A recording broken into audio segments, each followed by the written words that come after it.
আসসালামু আলাইকুম। ৭ম শ্রেণীর প্রিয় শিক্ষার্থীরা, আজকে আমরা দেখব তোমাদের ৭ম শ্রেণীর বাংলা বই। আমরা গত ক্লাসগুলোতে দেখেছি কাবুলিওয়ালা, লখার ২১-এ, মরু ভাস্কর, শব্দ থেকে কবিতা। আজকে দেখব পাখি, লীলা মজুমদার। তোমরা প্রথমেই এই গল্পটি নিজেরা পড়ে নেবে।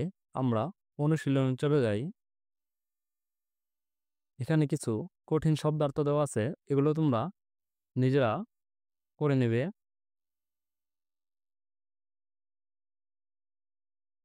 নমুনা প্রশ্ন, বহু নির্বাচনী প্রশ্ন। এখানে দেখো, ১ নম্বর প্রশ্নটি হচ্ছে, কুমুর ধারণা অনুযায়ী দিদিমাকে পাখিটি ফেলে দিতে বলবেন। উত্তরটি হবে খ, মঙ্গল। ২ নম্বর প্রশ্নটি হচ্ছে, লাটু পাখিটির ডানায় চুন হলুদ বেঁধে দেয়, কারণ এটি। ২ নম্বর প্রশ্নের উত্তরটি হবে গ, ১ ও ২, ক্ষতস্থানের জন্য উপকারী ও পাখিটির ডানা রঙিন করবে। তারপর দেখো, ৩ ও ৪ নম্বর প্রশ্নের জন্য উপরের উদ্দীপকটি পড়ে নেই, চলো। কবুতর কবুতর পুষার শখ কামালের, শুরুতে একজোড়া কবুতর সে খাঁচাতেই পুষ্ট, বলতে গেলে এক সময় এটা নেশায় দাঁড়িয়ে যায়। তাই কবুতরের আরামদায়ক বসবাসের জন্য কাঠের খোপ বানিয়ে দেওয়ালে টানিয়ে দিয়েছে কামাল। এখন তার ৫ জোড়া কবুতর। ৩ নম্বর প্রশ্নের উত্তরটি হবে খ, পাখির প্রতি মমত্ববোধ।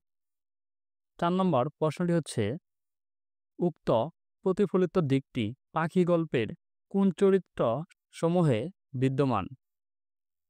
উত্তরটি হবে খ, ২ ও ৩, কুমু, লাটু, লাটু দিদিমা। তারপর দেখে নিই তোমাদের সৃজনশীল প্রশ্ন। এখানে তোমাদের ৪টি প্রশ্ন দেওয়া আছে, আমরা ৪টি সমাধান করব। প্রথমে আমরা উদ্দীপকটি পড়ে নেই। ১, সহপাঠীদের সাথে স্কুল থেকে বাড়ি ফেরার পথে একটি বিড়াল ছানার করুণ ডাক শুনে থমকে দাঁড়ায় শ্রেয়সী। হঠাৎ দেখে রাস্তার পাশে একটি গর্তে একটি বিড়াল ছানা আটকে আছে। বন্ধুদের সাহায্য নিয়ে শ্রেয়সী সেটিকে পরিষ্কার করে কুলে তুলে নেয়। বাড়িতে ফেরার পর শ্রেয়সীর সেবা যত্নে বিড়াল ছানাটি যেন প্রাণ ফিরে পেল। খুব অল্প সময়ে সে তাদের পরিবারেরই একজন হয়ে উঠল। কিন্তু ওর ভাই সুজা তাকে সহ করতে পারত না, প্রায় মারধর করত। একদিন শ্রেয়সী স্কুল থেকে ফিরে বিড়াল ছানাটিকে আর খুঁজে পেল না। এখন তোমাদের উত্তরগুলো আমরা দেখে নেই। ক নম্বর প্রশ্ন, হাঁসরা গিয়ে কোথায় নামলো? উত্তরটি হবে হাঁসেরা গিয়ে হাঁসেরা গিয়ে বিলের ওপারে নামলো।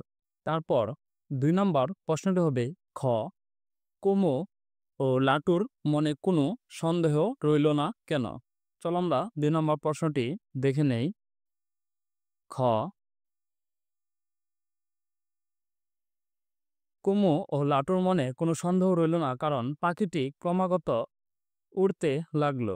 কুমু আর লাটুর সেবায় আর নিজের চেষ্টায় পাখিটা ধীরে ধীরে সুস্থ হয়ে উঠেছে। তার যে পাখায় গুলি লেগেছিল সেটি সেরে উঠেছে। এখন সে উড়তে পারে, তবু খুব ভালোমতো পারে না।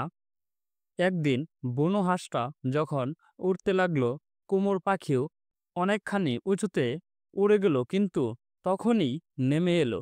হাঁসেরাও নামলো। সারা রাত বিশ্রাম করে পরদিন সকালে যখন আবার পাখিগুলো আকাশে উড়ল, তখন পাখিটাও তাদের সঙ্গ নিল।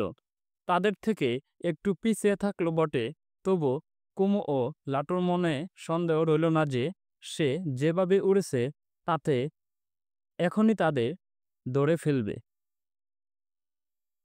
তারপর আমরা গ নম্বর প্রশ্নটি উত্তর দেখে নিই তোমাদের। শ্রেয়সীর মাধ্যমে পাখি গল্পের কোন বিশেষ দিকটি ফুটিয়ে তোলা হয়েছে ব্যাখ্যা করা। চলো আমরা এই গ নম্বর প্রশ্নটির উত্তরটি দেখে নেই। গ নম্বর প্রশ্নের উত্তরটি হবে শ্রেয়সীর মাধ্যমে পাখি গল্পের প্রাণীর প্রতি মমত্ববোধের বিশেষ দিকটি ফুটিয়ে তোলা হয়েছে। মমত্ববোধ মানুষের একটি বিশেষ দিক যা অন্য প্রাণীর প্রতি তার আচরণেরও ফুটে ওঠে। এই মমত্ববোধের কারণে তারা পশু পাখি পোষে। অসহায় পশু পাখির সেবা যত্ন করে এদের সুস্থ করে তোলে।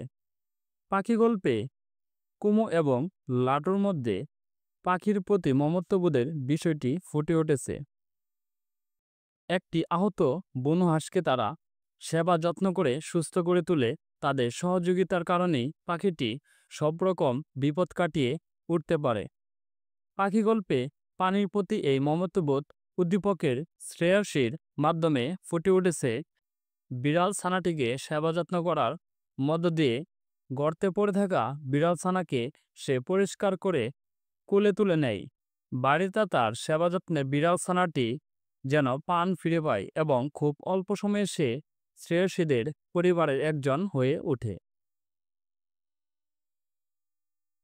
গ সুজার মানসিকতা কুমু বা লাটুর মতো হলে বিড়াল ছানাটিকে হারাতে হতো না শ্রেয়সীর। বিশ্লেষণ করো। চলো আমরা এই বড় গ প্রশ্নের উত্তরটি দেখে নেই।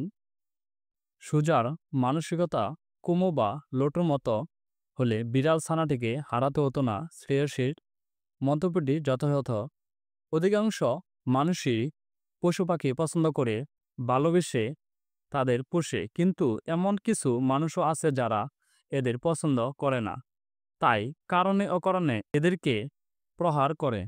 উদ্দীপকে শ্রেয়সীর ভাই সুজা নিষ্ঠুর মানসিকতার অধিকারী। সুজার বোন শ্রেয়সী পশু পাখি ভালোবাসলেও সে পছন্দ করে না, তাই রাস্তা থেকে তুলে আনা বিড়াল ছানাটিকে সে মারধর করে এবং এ কারণে বিড়াল ছানাটি তাদের বাড়ি থেকে চলে যায়। অন্যদিকে পাখি গল্পে কুমু এবং লটু উভয় পশু পাখির প্রতি সহানুভূতি সম্পন্ন ও স্নেহপ্রবণ, তাই একটি বন্য হাঁসকে তারা সেবা যত্ন করে সুস্থ করে তোলে। পশু পাখি আদর বুঝে, তাই যেখানে আদর ভালোবাসা পায় সেখান থেকে সহজে যেতে চায় না।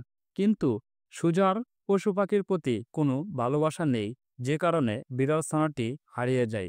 যদি সে কুমু বা লাটুর মতো পশু পাখিকে ভালোবাসতে পারত তবে শ্রেয়সীকে বিড়াল ছানাটি হারাতে হতো না।